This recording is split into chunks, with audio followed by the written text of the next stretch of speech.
Praise the lord, హల్లెలూయా. ఎంతోమంది సంతోషంగా ఉన్నారు.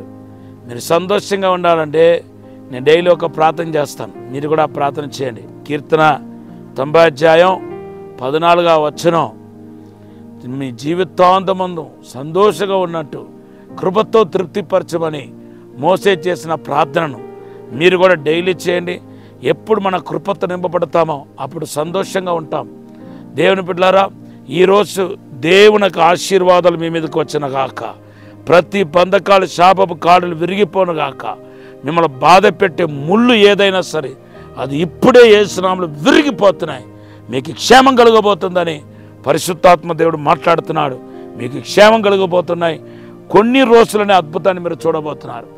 ఈరోజు దేవుడిచ్చిన వాగ్దానం యెషయా గ్రంథం 41:10-13 చూడండి. ఆదికాండం 1వ అధ్యాయం మనం ధ్యానం చేసుకుంటూ వస్తున్నాం. 1వ అధ్యాయం 14వ వచనంలో దేవుడు పగటిని రాత్రిని వేరుపరచున్నట్లు ఆకాశ విశాలమందు జ్యోతులను కలుగచేసెను అని రాయబడి ఉంది.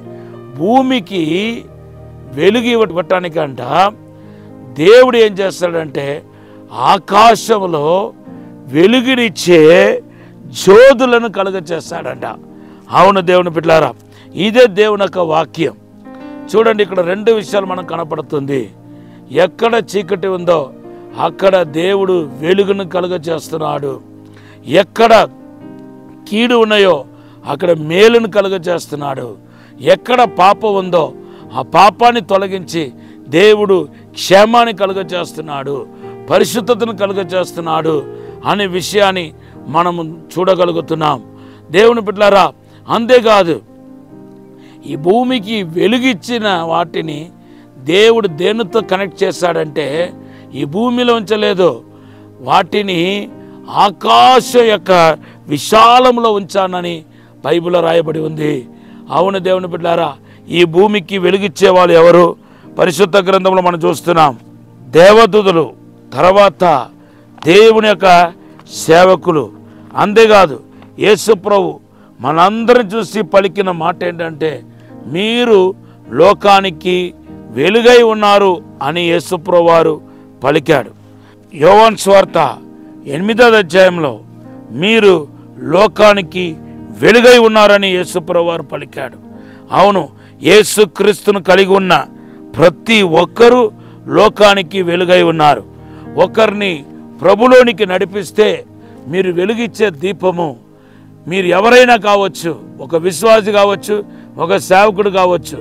మీరు కొందరిని ప్రభులోనికి నడిపిస్తే ఖచ్చితంగా మీరు జ్యోతులని దానియేలు గ్రంథం 12వ అధ్యాయం 3వ వచనంలో రాయబడి ఉంది. అయితే మిమ్మల్ని దేవుడు ఎక్కడ ఉంచాడు తెలుసా? ఆకాశంలో, అనగా పరలోకములో దేవుడు ఉంచాడు. ఎవరెవరైతే దేవుని సేవలో వాడబడుతున్నారో, నాలాగా మీరు వాక్యం చెప్పకపోవచ్చు, కానీ ఏదో ఒక రూపంలో సేవకి తోడ్పడవచ్చు, పరిచర్య చేయవచ్చు, లేకపోతే పర్సనల్గా చర్చికి వచ్చి మిగిలిన రోజుల్లో కొంతమందిని ప్రభులోనికి నడిపించవచ్చు, కొన్ని ఆత్మల కోసం మీరు కన్నీటితో ప్రార్థన చేయవచ్చు. మీరు ఎవరైనప్పటికీ మిమ్మలను దేవుడు పరలోకంతో కనెక్ట్ చేసి ఉన్నాడు, పరలోకములో ఉంచి ఉన్నాడు. మీ జీవం క్రీస్తులో దాచబడి ఉంది. క్రీస్తు ఎక్కడ ఉన్నాడు? ఆయన తండ్రి యొక్క గుడిపాసం దగ్గర ఉన్నాడు. కాబట్టి మీరు పరసంబంధమైన వారు, మీరు ఈ భూలోకానికి సంబంధించిన వాళ్ళు కాదు. మరణం మిమ్మల్ని ఏలుబడి చేయదు, తెగులు మిమ్మల్ని ఏలుబడి చేయదు, అంధకార శక్తులు మిమ్మల్ని ఏలుబడి చేయదు. మీరు ప్రత్యేకించబడిన వారనే విషయాన్ని మర్చిపోవద్దు.